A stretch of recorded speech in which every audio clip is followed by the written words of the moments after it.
Em 18 de agosto de 1989, um assassinato abalou a sociedade colombiana, que sofria há anos com a violência institucionalizada em seu país. Luiz Carlos Galán Sarmiento foi morto a tiros pouco antes de um discurso durante um evento público. Galán era uma das principais faces do Partido Liberal da Colômbia e estava à frente das pesquisas eleitorais da época. O ataque foi atribuído ao cartel de Medellín, liderado pelo icônico traficante Pablo Escobar, que em uma aliança com concorrentes políticos tentou frear a guinada política dos liberais que não se curvavam aos pedidos do narcotráfico. Antes da sua morte, ainda no mesmo mês, Galán tinha sofrido outro atentado durante uma conferência na Universidade de Antioquia. O ataque, entretanto, deu errado. Líder nas pesquisas de opinião para a sucessão do presidente Virgílio Barco, Galán foi morto com 2 tiros no abdômen, diante de 7.000 pessoas, num comício em Soacha, uma cidade a 30 quilômetros de Bogotá. O atentado, por sua ousadia e dimensão, trazia uma assinatura inconfundível: a da máfia das drogas, a poderosa frente de traficantes de cocaína. Eu sou o Sidney Góes e você está no placebo. Vem comigo, que no caminho eu te explico.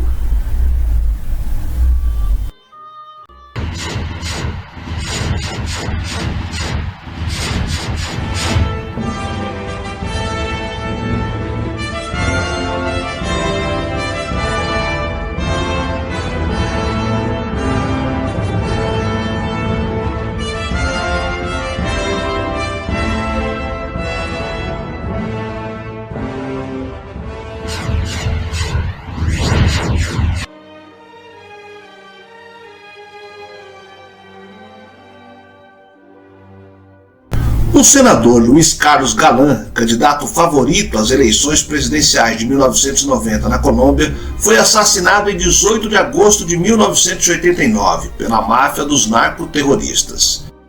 Em resposta, o governo ordena a prisão de numerosas propriedades pertencentes aos chefões do cartel de Medellín e o fechamento da fronteira para impedir a fuga dos traficantes.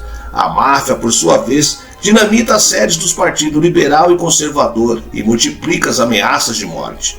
Uma nova guerra entre o governo colombiano e a máfia da droga estava começando.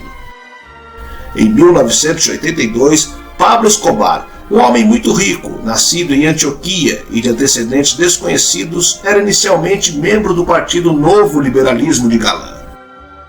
O senador conhecia detalhes sobre suas atividades ilegais e publicamente o rejeitava diante dos milhares de apoiadores de Antioquia e de toda a Colômbia. Líder nas pesquisas de opinião para a sucessão do presidente Virgílio Barco, Galán foi morto com 2 tiros no abdômen, diante de 7.000 pessoas, num comício em Soacha, uma cidade a 30 quilômetros de Bogotá. O atentado, por sua ousadia e dimensão, trazia uma assinatura inconfundível: a da máfia das drogas, a poderosa frente de traficantes de cocaína que espalha anarquia pela Colômbia e por mais uma boa parte do continente americano. Pelo menos a curto prazo, o efeito obtido pelos traficantes foi o oposto ao desejado. Poucas horas depois da morte de Galán, Barco anunciou que a extradição voltava a ser legal na Colômbia, invocando os poderes que lhe confere o estado de sítio em vigor no país desde 1958. A partir daquele momento, o governo tinha o poder de confiscar bens dos traficantes e a polícia poderia deter suspeitos por até 7 dias em regime de incomunicabilidade. Em 3 dias, foram presas quase 11.000 pessoas.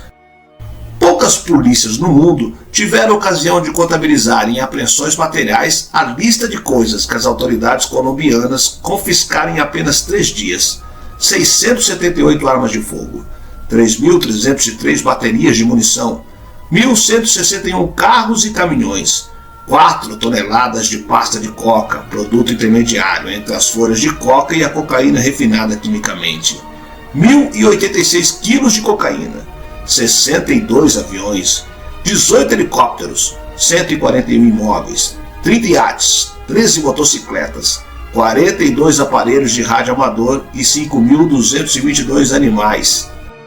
Exército e polícia jogaram bruto.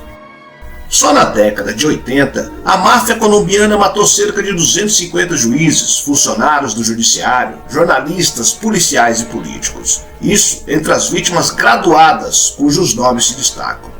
Os donos da coca colombiana matam quem o denuncia, quem os persegue, quem atrapalha de qualquer maneira seu negócio e principalmente quem defende sua extradição para os Estados Unidos, onde eles têm processos permanentemente abertos que podem colocá-los na cadeia até o fim da vida. A lista de vítimas inclui o ministro da Justiça Rodrigo Lara Bonilla, em 1984, o jornalista Guillermo Cano, em 1986, o procurador-geral Carlos Mauro Royos, em 1988, e Antônio Roldan Bittencourt, governador de Antioquia, onde fica Medellín, cidade-sede do maior cartel da cocaína. Galán era uma das principais faces do Partido Liberal da Colômbia e estava na frente das pesquisas eleitorais na época. Luiz Carlos era inimigo declarado dos cartéis do país. Uma de suas promessas de campanha, inclusive, foi a de extraditar os maiores traficantes do país para os Estados Unidos, onde a chance de permanecerem presos por um maior tempo era bem grande. Galán foi vítima de uma conspiração muito bem elaborada. O esquema de segurança do político foi alterado dias antes de sua chegada. O comandante do Departamento Administrativo de Segurança, DAS, da Colômbia, Miguel Massa, nomeou o inexperiente tenente Jacobo Torregrossa como chefe de segurança do candidato a presidente. Torregrossa, por sua vez, designou novatos para o trabalho de segurança e permitiu que sicários de Escobar se infiltrassem no esquema de segurança. O tenente teria afirmado que realizou um esquema de segurança rigoroso, mas investigações levaram ao fato de que não havia controle de armas e nem das pessoas que atenderam ao evento. O tenente Torregrossa não estava no palanque na hora do atentado e ficou desaparecido após o acidente, deixando muitas perguntas a serem respondidas. Embora motivações e mandantes não tenham sido questionados, a ideia dos traficantes não se concretizou, pois quem viria a ser eleito presidente foi o vice de Galán, César Gaviria. Luiz Carlos Galán Sarmiento foi fundador do partido político Nuevo Liberalismo. Seus estudos começaram em 1950, quando ele estudou na escola americana e 2 anos depois entrou na escola Antônio Nariño. Aparentemente, a partir desse momento sua vocação política foi vista, porque seu pai disse que naquela época Luiz Carlos já tinha lido todos os discursos que Gabriel Turbay deu na campanha presidencial e tinha sublinhado especialmente um sobre o papel político que a juventude colombiana deveria cumprir, em particular a frase que dizia que quando os jovens se levantam em defesa dos ideais de liberdade, justiça, fraternidade, a pátria sempre foi capaz de esperar algo grande. Ele se destacou como estudante e participou das marchas estudantis contra o regime de Gustavo Rojas Pinilla em 1957. Ele foi preso, apesar de ser muito jovem.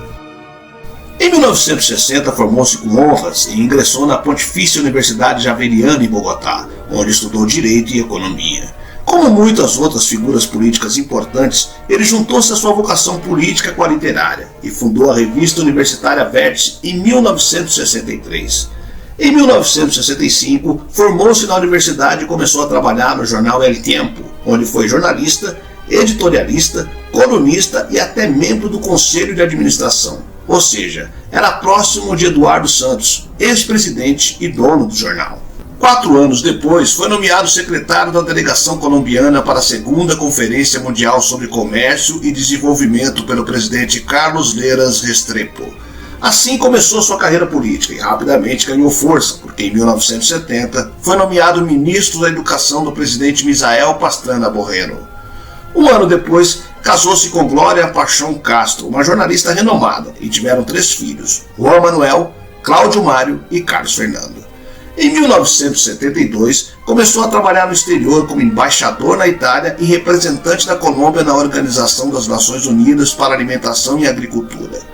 Ao retornar à Colômbia, foi diretor da revista Nueva Fronteira, do ex-presidente Carlos Lleras Restrepo. Foi em 1976 quando Luiz Carlos Galán realmente entrou na política, já que foi eleito pela eleição popular como vereador de Oiba, Santander. Ele ajudou Carlos Lleras em sua campanha de reeleição e em 30 de novembro de 1979 ele criou o Novo Liberalismo, um ramo dentro do Partido Liberal que procurou reinventar o liberalismo tradicional. Em 1981, foi proclamado candidato presidencial dentro do partido contra Afonso Lopes Michelsen, que representava o setor oficial do partido. Nessas eleições, o candidato conservador Belisário Bentancur venceu, mas ainda assim, Galan obteve cerca de 10% dos votos e foi eleito senador e deputado em 21 das 23 assembleias do país. Em 1989, o novo liberalismo foi diluído e o período seguinte da presidência foi para Vigílio Barco, liberal oficial. Parece que o novo partido foi dissolvido para reunir o Partido Liberal e chegar ao poder.